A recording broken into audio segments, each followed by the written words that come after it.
Afternoon, folks. I'm Dave Canterbury with Self-Reliance Outfitters and the Pathfinder School. And out here at the Pathfinder School in Southeast Ohio, we teach lots of classes from basic, intermediate, and advanced survival to intensive navigation, ropes and rigging, folk skills, wilderness first aid, certified by the Red Cross, as well as CPR, and lots of other classes you can find on our website at selfrelianceoutfitters.com under the training tab. So this week's AAR of the show Extracted, Episode 4, Season 1. Not going to be a long AAR today. It's just a little bit of a discussion. There was a fairly uneventful episode as far as that goes. They did have two people that dropped from the episode fairly quickly into Episode 4, which brought it down to 8 survivalists left on the playing field. There were, as usual, survival challenges and supply drops. So we'll talk about those individually. So let's talk first about the survival challenge. And the survival challenge was a challenge basically in integrity.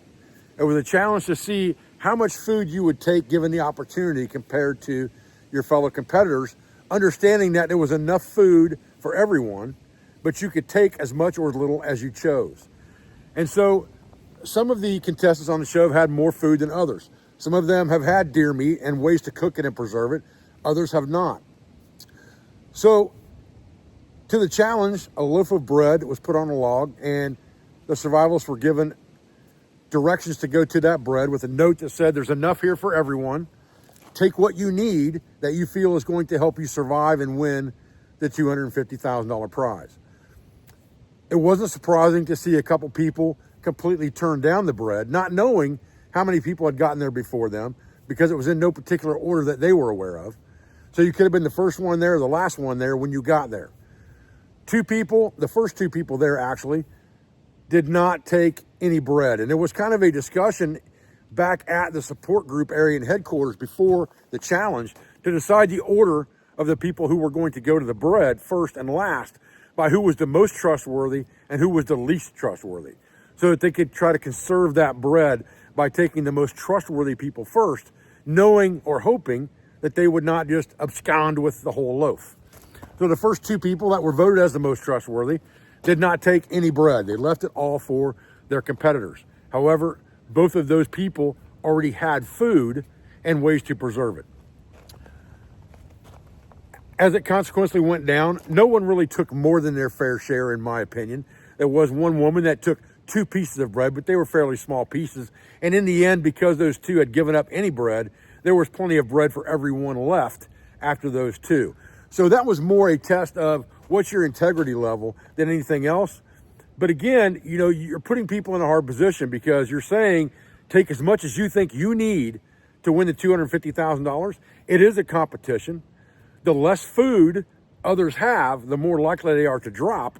But the dynamic of this whole thing is kind of a alliance building type thing with the support groups back in the back at the headquarters area. And I think that the competitors realize this. So there is a little bit of a dynamic there beyond just everyone for himself. And that's kind of what makes the show interesting, is to see those interactions between the people back at headquarters and all the families, and how that affects the single survivalist who really doesn't know everything that's going on because they can't hear or understand or know those conversations back at headquarters. So after that challenge was taken care of, the next thing was a supply drop, which is a weekly thing. They get a supply drop of some kind.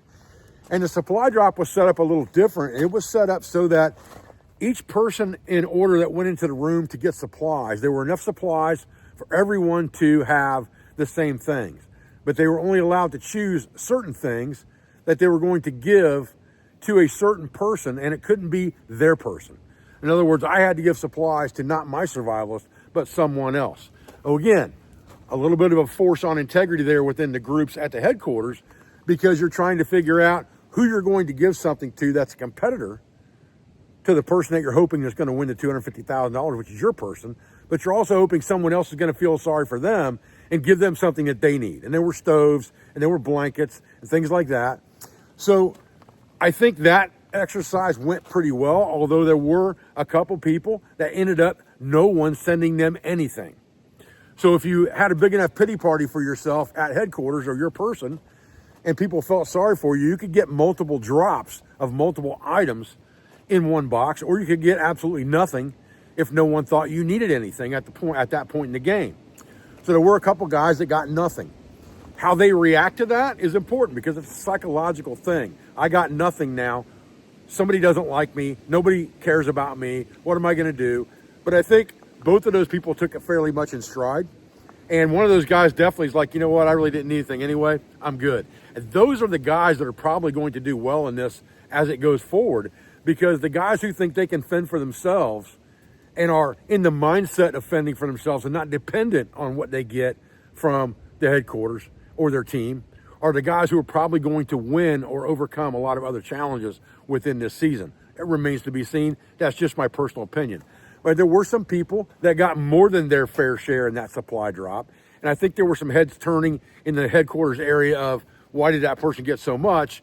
Oh, we shouldn't have felt so sorry for that person because everybody did. And lots of people gave multiple items to one person.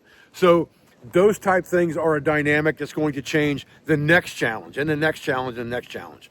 So it's an interesting show. It's an interesting community dynamic back at the headquarters. It's interesting to see what psychological effect things have on the contestants on the show itself and how well they're doing.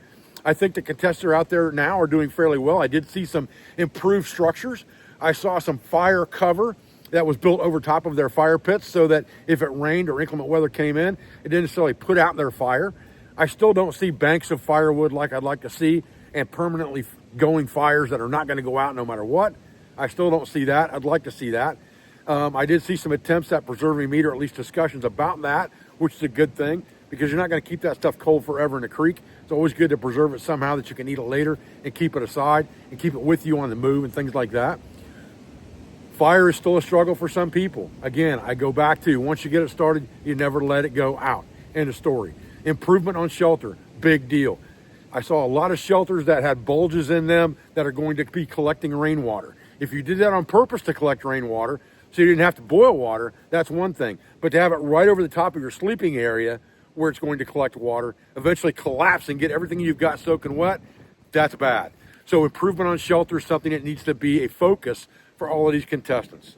Preserving food they have, focus for these contestants. Fire, major league fire banks set up so that they never go out is a major concern for these contestants. If they handle those three things well, they're going to do well going forward as long as they can stay warm and dry. That's it for my AR this week, guys. I appreciate your views. I appreciate your support. I thank you for everything you do for school, for family, and for business. Do not forget, we have an Instagram contest every week, episode to episode, where you take photographs from the show that show our gear with your phone on the TV. You post those to Instagram. You tag Self-Reliance Outfitters. You tag FoxTV. You tag Pathfinder Gear Extracted. And we select a photo from those tags every week to send free gear to one person each week. So stay tuned for that as well. We make announcements on our website about the people who win and more details about that contest at selfrelianceoutfitters.com.